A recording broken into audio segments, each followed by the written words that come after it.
I do know it. I can tell the story. I can tell the whole damn world this is Bear territory. All right, baby.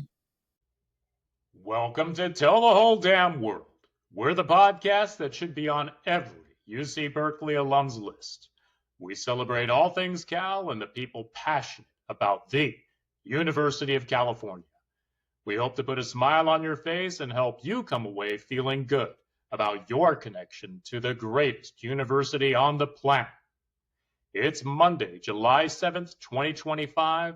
I hope all of you out there had a wonderful 4th of July holiday weekend, and it's another great day to be a bear.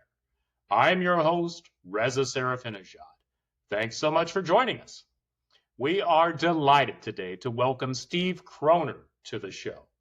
Working on TV and as a writer for the San Francisco Chronicle, Steve has seemingly done it all covering the sports scene in the Bay Area, from Super Bowls to World Series.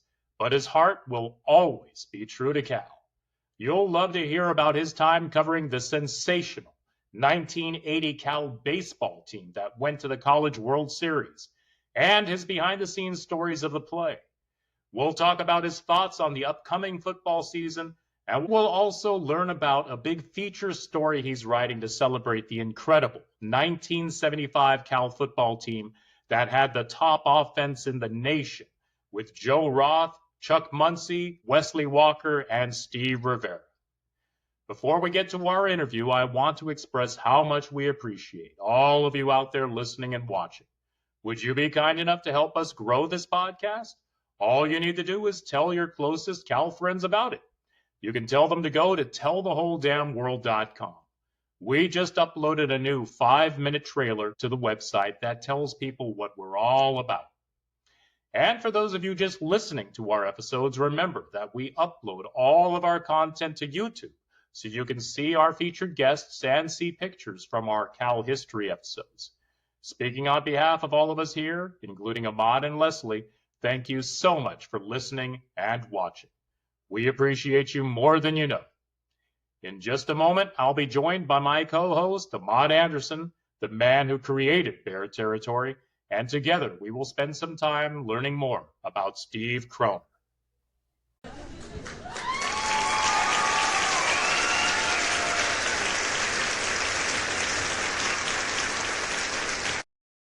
When we talk about wanting to interview people passionate about Cal, there's no way that list could possibly be complete without talking to Steve Kroner. The man has spent just about his entire life covering sports and Cal here in the Bay Area. He's seen a lot. For those living in the Bay Area at the time, you may remember him on TV in the 80s and 90s, working on KPIX Channel 5 as a sports producer and reporter.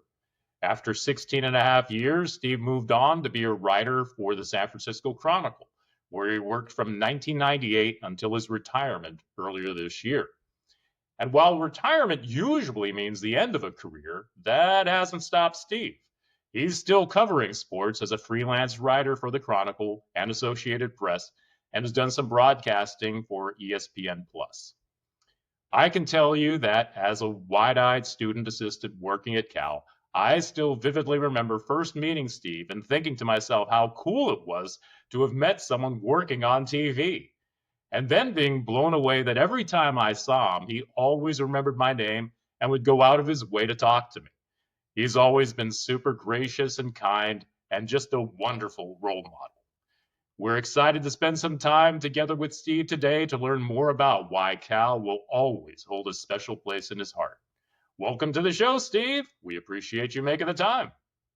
Ahmad, I really appreciate it. Who's that guy talking? I forgot his name. Yeah, I just met him yesterday on Telegraph Avenue. Pulled him in. Nice that you did a little altruistic work. How's that? Thank you, sir. No, great to be with you guys. Absolutely. So, Steve, my man, first of all, it's great having you on here, man. You know, I've known you for my entire time I was at Cal and beyond that, and we were close then, and we're even closer now. But I think the other piece that made the connection as it has, you're from the Bay Area, you know, right down the peninsula in Millbrae. And similar like myself, the big schoolhouse on the hill I thought about going there, but I wasn't anxious about going there.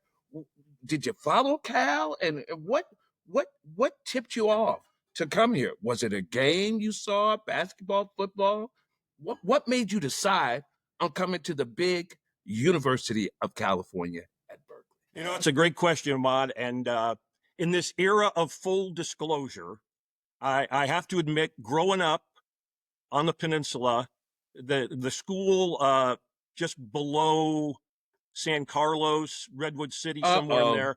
Don't say I it. followed that, but the absolute truth was I had a second favorite school, which was the University of California.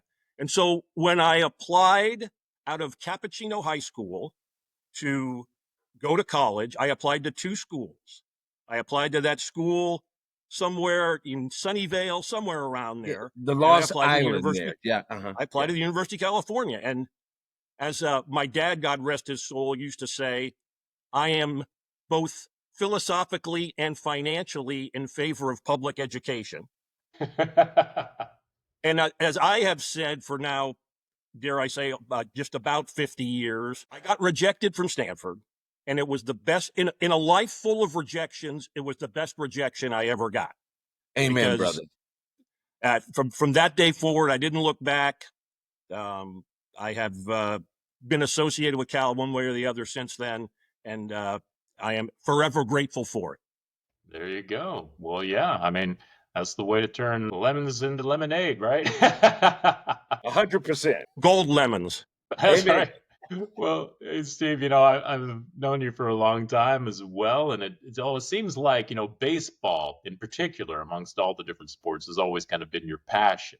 And I think that goes way back to when you were a student at Cal, and you had the opportunity back when you were a student to handle all the media relations and everything for the 1980 Cal baseball team, that amazing team that went to the College World Series.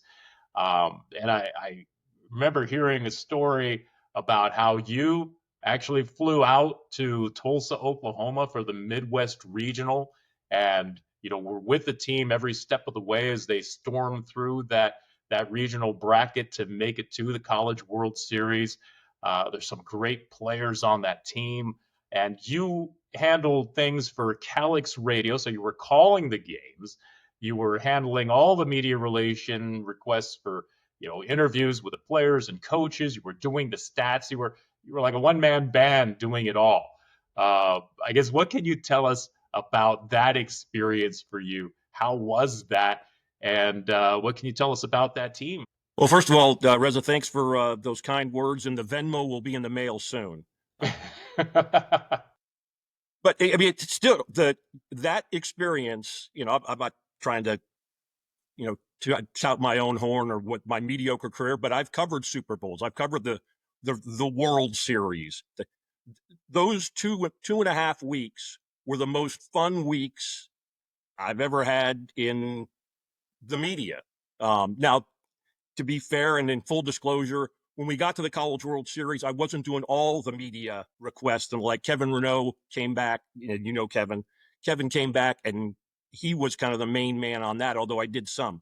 But it was just a fabulous experience. The Midwest Regional, people either don't know or have forgotten, Cal, it's a double elimination. Cal lost its first game to UNLV, had to win 5 games in 3 days in the heat and humidity of Tulsa, Oklahoma. And to this day, you're playing 5 elimination games in 3 days. One of the classic game was a 14-inning, I think, a 2-1 win over Missouri on Saturday night that got into Sunday morning. Cal won the game on a wild pitch, then had to come back and play a noon game, the first game of what needed to be 2 games for Cal to beat UNLV both games. Bears clean their clock both games. Glenn Newton pitched great. Glenn Prater. Some of the guys, the most recognizable name from that team these days was actually not a starter. The backup catcher was a guy by the name of Bob Melvin, who done That guy. pretty well as a player and a manager in the majors. And Bob, He's all a right. great guy. Then got to the College World Series and again lost the first game. Came back and won 3 in a row. And the most memorable game there was a University of Miami was #1 in the country, and what wound up being a quarterfinal game. Cal was down late. Tom Colburn, who was kind of the captain of the team, Yeah. catcher, tough guy, good guy. He was the focal point maybe of that team. He had a 2-run homer late, and then a guy I think was Ahmad's teammate on the football team, Michael Buggs. Michael Buggs scored on a ground ball to short in the bottom of the 9th. And I think I've almost recovered my vocal cords from that game.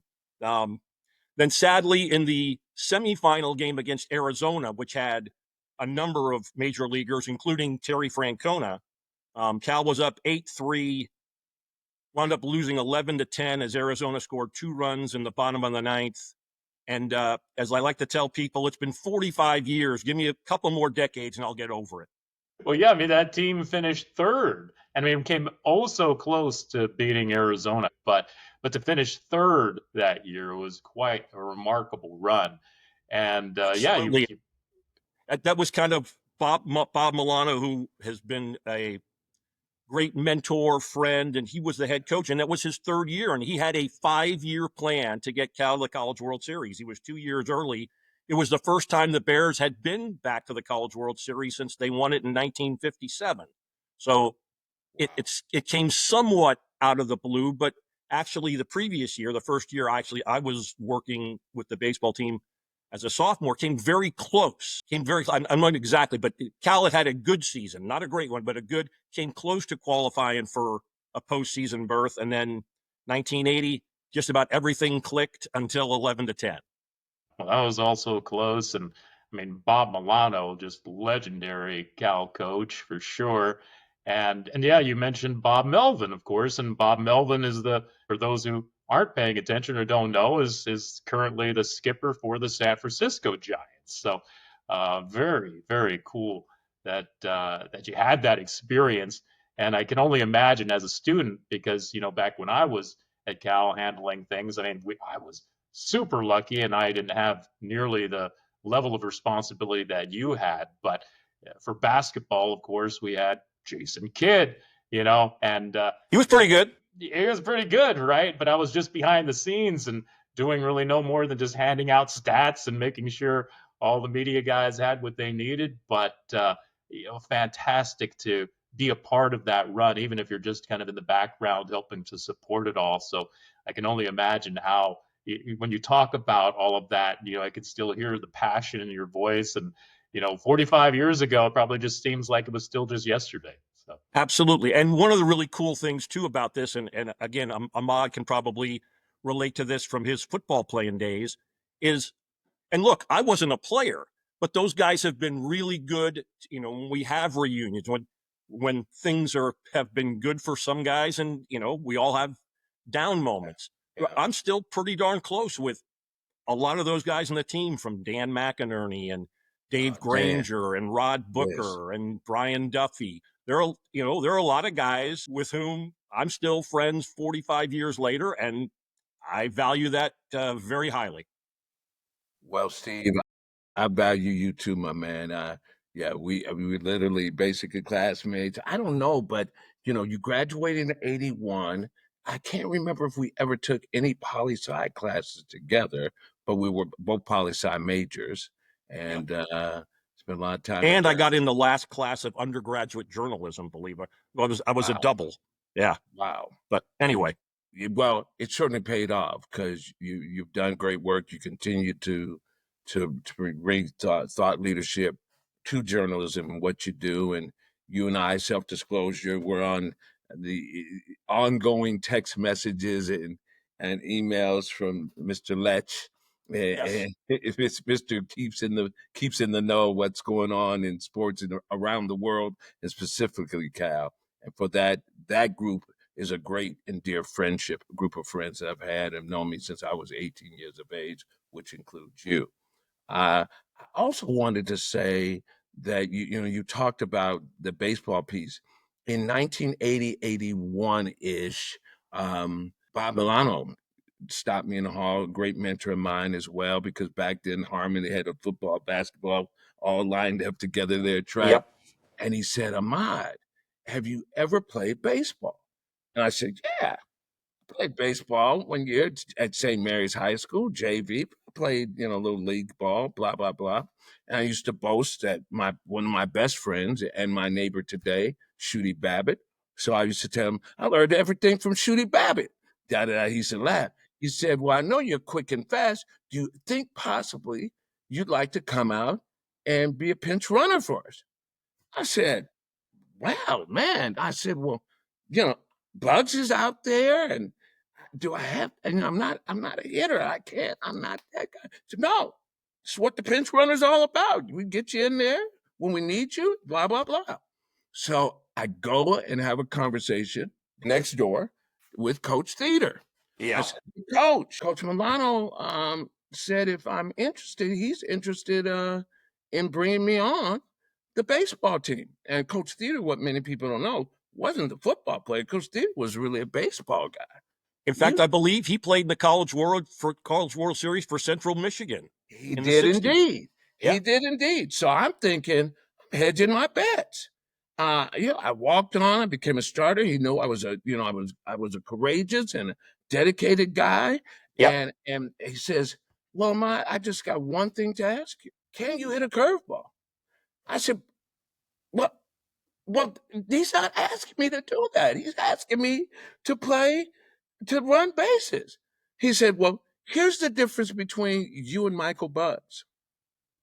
Michael is fast, probably faster than you. Okay, but you're stealing bases. Yeah.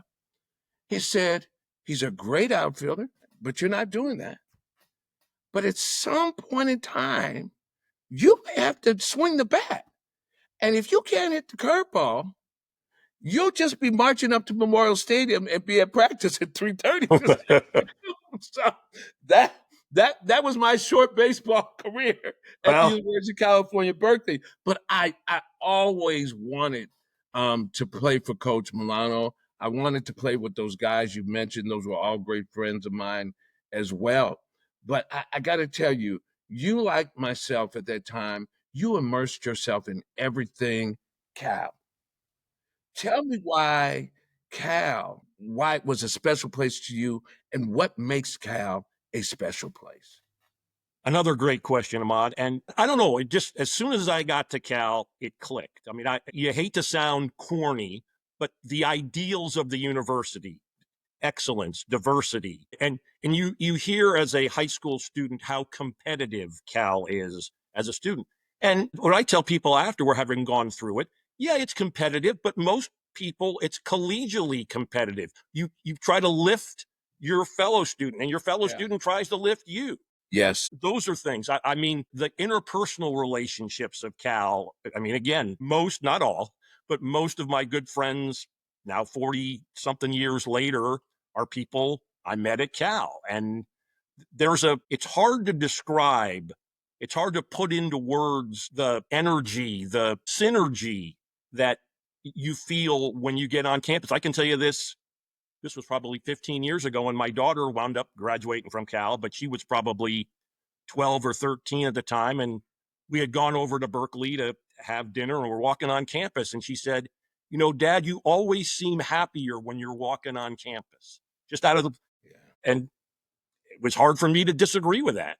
I'll just throw it back at you guys. What makes Cal really special to you? We'll let Reza go because we'll be here about another 5 hours. Go ahead, Reza. Yeah, I mean, go in 4 hours and 45 minutes.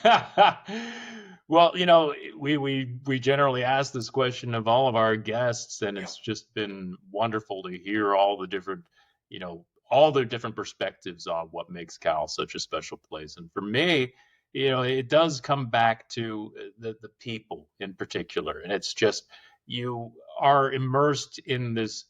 You're at a point in your life when you're trying to figure things out, and you're trying to learn, what you're meant to be. And you are plugged into this incredible institution of higher learning where you have every opportunity in front of you, right? You could do anything. basically. You have this freedom to choose.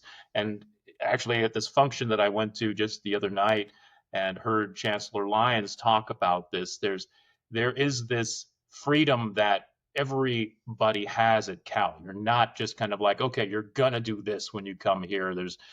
This is what you're gonna do. And like for me, as an example, I was a double major in physics and astronomy. Am I doing anything with that? No, like I'm furthest thing from that, right? But this is my passion, right? The university itself. And the thing that has always inspired me so much is you have this opportunity when you get to Cal to learn how to get along with all kinds of different people from all around the world, the diversity and diversity of thought and opinions and your perspectives on things. And you learn how to coexist with other people. And at the same time, you also have this opportunity to learn how to do things better, to see how things have been done, and then to learn how can we do these things better. And I think those principles basically that we're all exposed to, that's what has always to me has made Cal such a special place. And still to this day, I get goosebumps just thinking about it. I'm fortunate enough to live walking distance to campus and just feel like, as Bud Dog Turner always likes to say, it's a great day to be a Bear. Every single day I wake up and think about that. There you go. Well, my piece is Cal was on my top 5. It was like number 199. So no interest in going to Cal. My dad was a visiting professor there and lecturer in poli-sci department. He was good friends with Sandy Muir, and There's a name. And then and my mom got her master's in public health nursing, and so she was a visiting lecturer. They're both visiting lecturers, to be correct, in those departments, in public health and in poli-sci and Afro-American Studies department. No interest, but what ended up happening, I get in, and it just seemed like it was the Disneyland of education to me, the Disney World of education, of the diversity, the intellectualism, just this vast, just so many people from so many different places who were so different in so many ways, but their love and their joy for being at Berkeley was pinnacle of all time.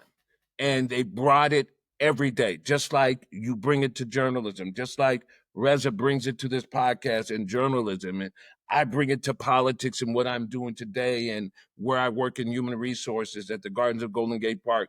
It is everything to me, everything to me. And lastly, despite all the social activities and civil justice things I was involved in and boycotting this and that and the other, one person, a good friend of mine, asked me, if you are so upset with where the university is and their position on XYZ issue, whatever it was that month, that year, that week, why are you here? And I've always said on this show and other places that this is not only where the game of life is designed, but it's where the policymakers of those games came to study and are studying with me every day in that lecture hall.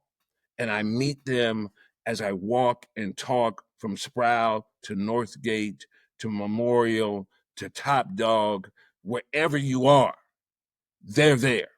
And because of that, I have become a better person with empathy for all people, and understand that it's important to meet people where they are, because I met those same people and people like them at UC, the University of California, Berkeley. Very, very well said. That's real talk. That's from the heart. Yep. Obviously. Well, hey, Steve, I think, you've seen so much in all the years that you've been covering sports in the Bay Area and Cal in particular. Do you have any behind the scenes stories that you can share about any Cal athletes or coaches that you've covered in your time?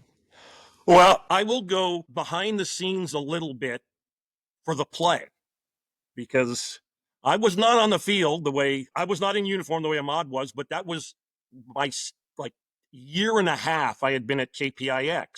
And people forget and just don't even have the idea of this. But in 1982, the big game was not on live television. So it was on a tape delay. Cal and Stanford used to have, like the Notre Dame, used to have a Sunday morning or afternoon show on KRON. Yeah. And so KRON had access to the next day production of the Cal football highlight show. But those of us working at Channel 5, Channel 7, and Channel 2 had to go have one of our, we used to call them photographers at the time, videographers, go to Memorial Stadium and shoot the game. Well, we had a guy who's one of the great videographers I've ever known. And when I get to the end of this, you'll have perfect evidence why. A guy named Al Lopez. And so Al Lopez and I and another producer, a guy named Art DeLugich, who was a classic, in the upper level of the press box at the time. The lower level was for the press, the writers, and the upper level was for video and coaches and some of the big donors. So I'll acknowledge this. Mark Harmon kicks the field goal with then 4 seconds left. And I'm only a year out of Cal, so I still got some blue and gold in me. I'm not going to let, but I'm also got to be professional. I'm not going to, there's no cheering in the press box, and that's an absolutely legitimate line. But again, I'm only a year out. I know some of the guys on the team even. So I look around after Harmon kicks the field goal, and I kicked the wall about 3 or 4 times thinking that this game was over. But thankfully, and the Channel 7 photographer and their producer figured that what was going to happen with 4 seconds left. They start packing down their gear because they're going to go downstairs and do interviews. So now it's only the Channel 2 photographer and Al Lopez left to shoot the play. Well, the Channel 2 photographer stopped rolling after Dwight Garner, God rest his soul, was not down, right, Ahmad? He wasn't down, was he? No. But Al Lopez, God love him, followed the play through the end. And if people don't realize, there are 2 different video versions of the play. Yes. There's the TV version, and there's Al's version. And Al's version is much better. It is tighter. You get to see the huddling of humanity around the officials. Yes. Which you don't see on the telecast, because at that point they were in a replay. So Al, just by that, he ought to go into the Videographers Hall of Fame. But now, of course, it's bedlam. And I will give myself, I'll hurt myself, I'll tear a rotator cuff patting myself on the back. But I saved those raw tapes for years. In fact, it was 3/4-inch videotape. And I can hear myself on the background as the 27 seconds from the time Kevin Moan got to the end zone to the time that the refs again officially said it was good. I can hear myself saying the flags are on Stanford for coming on the field, because you could see there were only 2 flags and they were right on the Stanford sideline. It was the only thing it could be. But as soon as it, the ref's hands went up in the air, it was bedlam. And Art DeLugich is on one side of Al and I'm on the other. And if there were ever a time a photographer could have been absolutely exonerated for punching a producer left and right, Al Lopez would have been exonerated easily, because I'm telling him there's Joe Cap, and Artie's telling him there's Paul Wiggin, there's the axe, but Al got the celebration fabulous too. And then one of the things that I still remember to this day, 43 years later, is we then go down to the locker room, and Ahmad might remember this. Joe Cap is out on the balcony leading cheers, and we got that. And that was right then when he uttered the famous line, Ahmad, Bear never quits, bear never dies. Got that, and got Kevin Moan, and the rest, as they say, is history. Well, that's funny, because I have that picture of myself on the balcony with Moret Ford.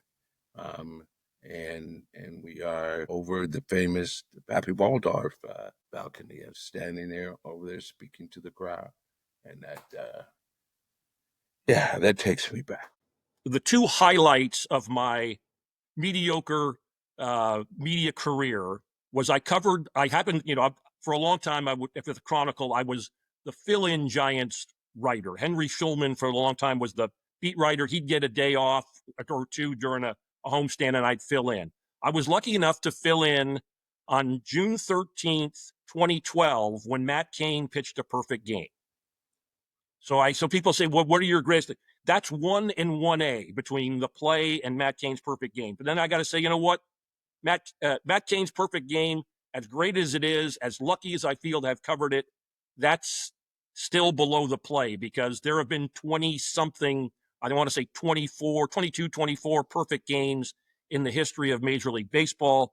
There is one, there has been one, there will be only one, the play. And like I say, too, and Ahmad can attest to this, if you just took part of that out, if you took out 5 laterals and just said Kevin Moan ran through the band, or anybody ran through the band, Dwight Garner, on the final play of the season, yes, to beat a rival, people would, you go to the old line about a Hollywood producer would never do it. Or if you said, forget the band doesn't come on the field, but you have 5 laterals on the field. But to have all of that happen, it won't ever happen again, and I'm forever grateful I was there. And so am I. Probably even more so. That's a great story there, man. Steve. That just took me back, and thank you for walking through that moment, that special time in our collective lives, right? Yep. And again, what you guys did on the field cannot be matched, but I would be hard pressed to find too many photographers who could have followed the play, as well as Al Lopez did. Man, you just took me way back, and that's such a great moment. But in the here and now, in the present, you are working on a super duper feature story. I mean, you're talking about folks that I used to watch and cheer back in the day when I was in the stands as a kid, with this thing that's been through hell and high water. Yep. And the 1975 Chuck Muncie, Joe Roth, Wesley, I'm going to throw it deep to Wesley Walker, Cal team. Those are amazing stories. That if anything resonated with me, why I wanted to be a Cal Bear but not have to go to that school. That team right there, man, tell us about that story. Tell us what you're bringing to life, so everybody who wasn't there and those who were there could be right there in 1975. Yeah, that's to be honest, this was just kind of my own initiative. That 75 team, I remember watching it as a high school junior and being eminently impressed by Chuck Muncie and Joe Roth and Wesley Walker and Steve Rivera. The list goes on. And, again, I wasn't at Cal at the time. I was still in high school, but there are people from that team who were still at Cal or I've met over the years. Fred Basana, Greg Peters, Yes. Burl Toller Yes. II, who are, they're great representatives of Cal, and they still have a strong affinity for the university. So it was something I wanted to do. Now, I might be breaking a little bit of news here. I don't know if it's public yet, but there will be a reunion of that team the weekend of October 4th when Cal plays Duke. So I'm still writing part-time for the Chronicle. I'm planning this story to go in the Chronicle that week. I've spoken with Fred Bassan. I've spoken with Burl. I've spoken with Greg. I've spoken with Ted Albrecht, who was an All-American lineman and played 5 years with the Chicago Bears and has been the radio analyst for Northwestern for more than 30 years. And I talked to Jim Breach. Wow. And I'm trying to get a hold of maybe 1, 2, or 3 more guys. And look, when I talk to them, it just kind of like this now. It brings back smiles and it brings back a little bit of pain, because as I'm paraphrasing Jim Breach, but not by much, he says over the years, he's told people about that team. He said, we went 8-3. We tied for the Pac-8 title. We had the #1 offense in the country, which amazingly enough had exactly the same number of rushing yards, 25-22, as it had passing yards, 25-22. Had the player who was the best player in the country in Chuck Muncie, even though He finished second in the Heisman voting, ... But we didn't go to a bowl game. And he says, people say, what? How could that happen? Well, first of all, in those days, there weren't nearly as many bowls. And the Pac-8 and the Big Ten had only that. I know the Pac-8, and I'm pretty sure the Big Ten had only that year allowed any team other than the champion, which would go to the Rose Bowl, to go anywhere. And so Cal, the game that put that Cal team on the map was a game against USC. Yes, sir. That was on regional television last Saturday night. I found it on YouTube, the telecast. I found it about 10 o'clock. And my wife says, you're going to stay up all night watching that, aren't you? And I first said, no, I'm just going to look at a little bit. Well, I skipped just a little, but when I think I finally ended it around 12:40, 12:45. But that game against USC came in 7-0, fourth ranked in the country, had Ricky Bell, who was a fabulous running back. And USC at that time was USC. And Cal won 28-14, and the game really wasn't even that close. And Chuck Muncie was great. Joe Roth was great. Another kind of unsung hero from that team, had a very nice NFL career, Tom Newton, who was more the blocker for Chuck, but was a good runner in his own right. Tom Newton had a big game. And that game kind of put Cal back on the map. And then the Bears ran through the rest of the season. But at Cal, starting that end of the season with 4 straight wins, including 48-15 against Stanford in the big game, in which Chuck Muncie had what has to be the greatest performance in the history of the big game. He ran for something like 170, 180 yards, ran for 3 scores, caught a touchdown pass, and threw a touchdown pass. And after all that, and USC, starting in that Cal game, wound up losing its final 4 games.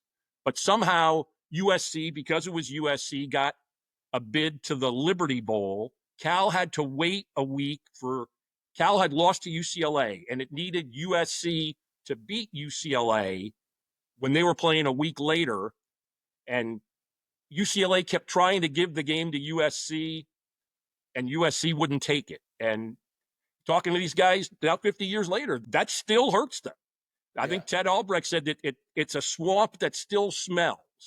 And, as great as that season was, and the fact that Chuck didn't win the Heisman is still a bitter pill for a lot of those guys to swallow. 100%.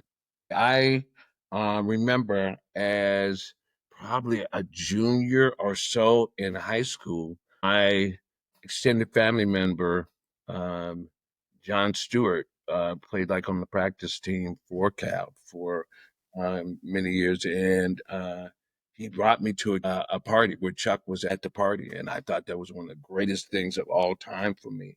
But that's the same kind of, they didn't have the Crunch and Munch Bowl back in the day. Right.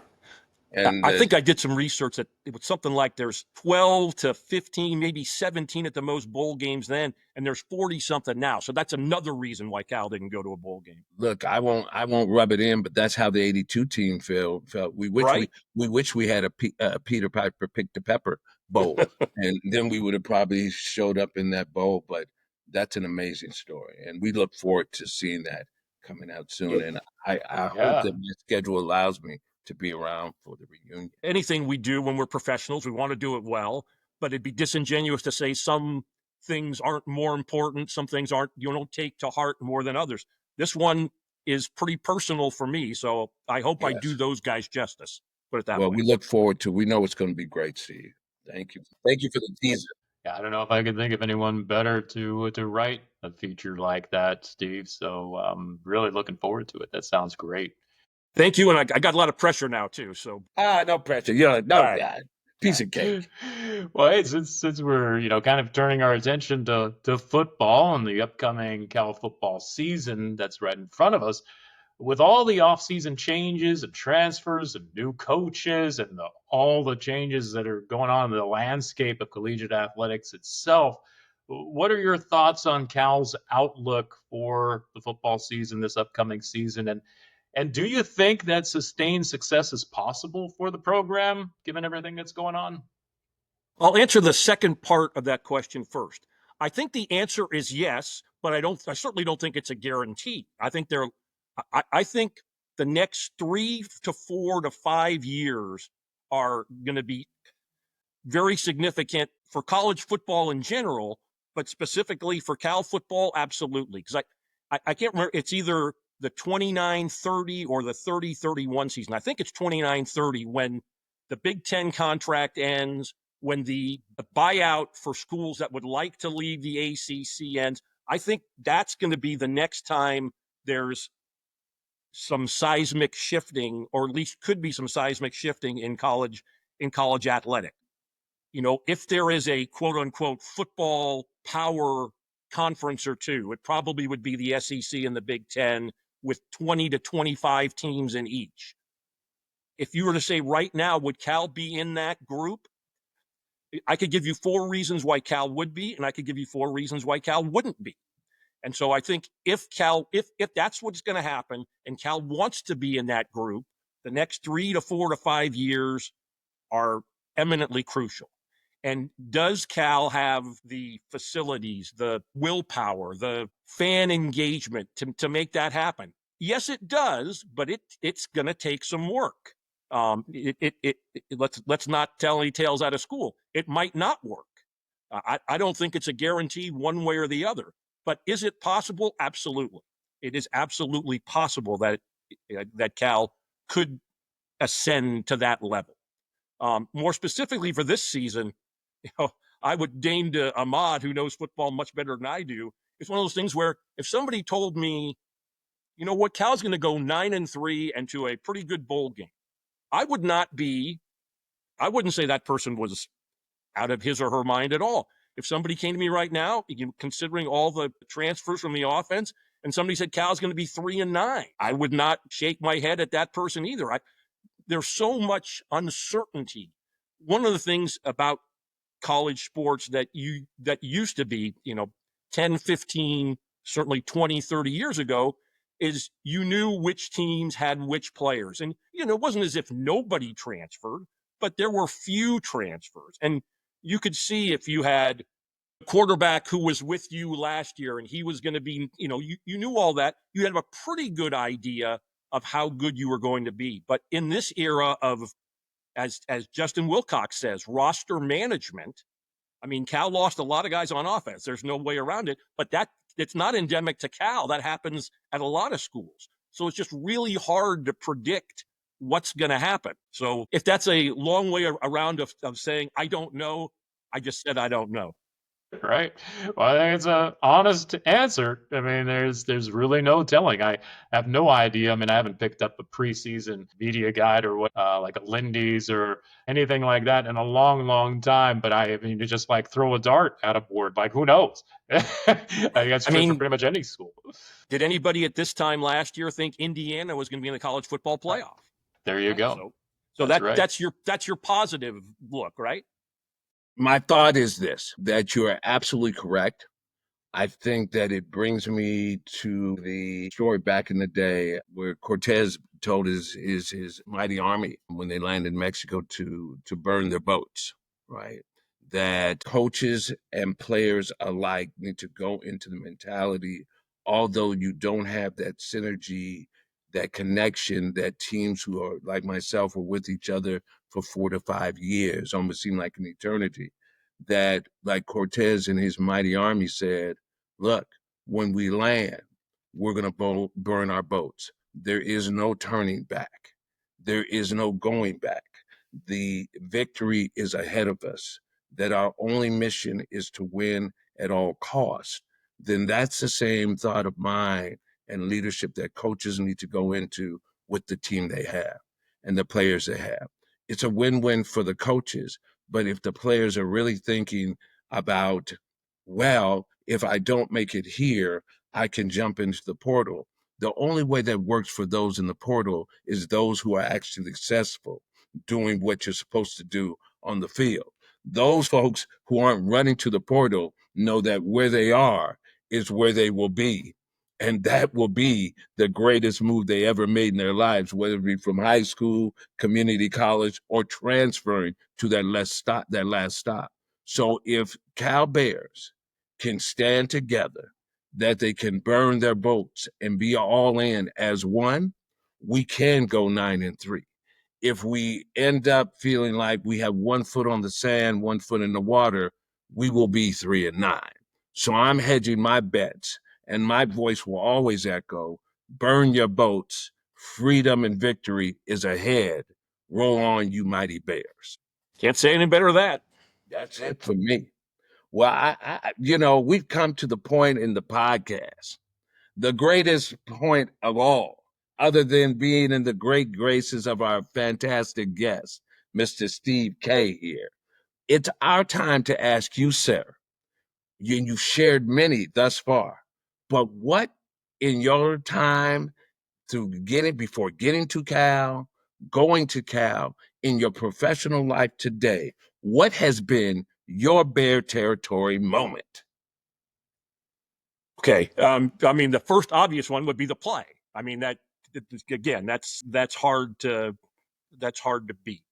And I'll tell you one that, I might get a little teary-eyed here. When Okay. my daughter went 2 years to my wife's alma mater, the University of Richmond, and she transferred to Cal and graduated from Cal in 2018. And going to Memorial Stadium and seeing my daughter graduate, and then a week later had the graduation within her department. She graduated in film studies. But to see my daughter graduate from Cal was pretty special. It meant and means a lot. That's a heartfelt moment, brother, and I appreciate that, and I can definitely relate. I lived at home all my life, but I drive up University, and the first building I would see was the School of Public Health. And it always reminded me as when I was a child, standing with my brother next to my mother in her cap and gown when she earned her master's in public health nursing. And so I definitely can appreciate that. And heartfelt, I have mad love for you. And I'm going to share something I haven't shared on this show with folks.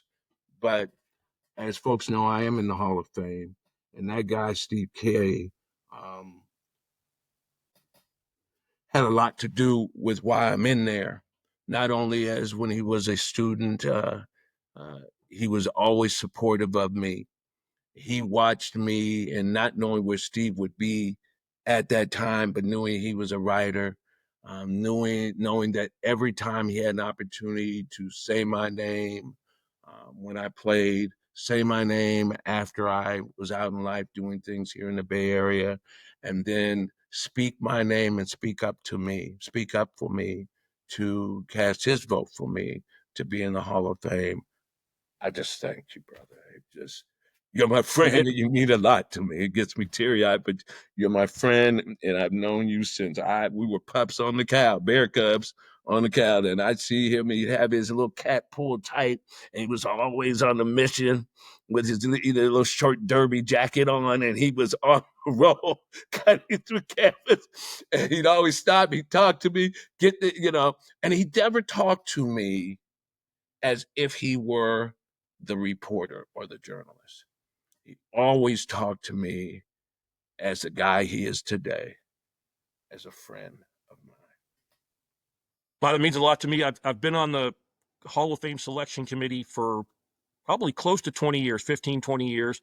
And look, it's a fun but tough job because every class that gets in, there are at least a half dozen people who really deserve and can't quite make it.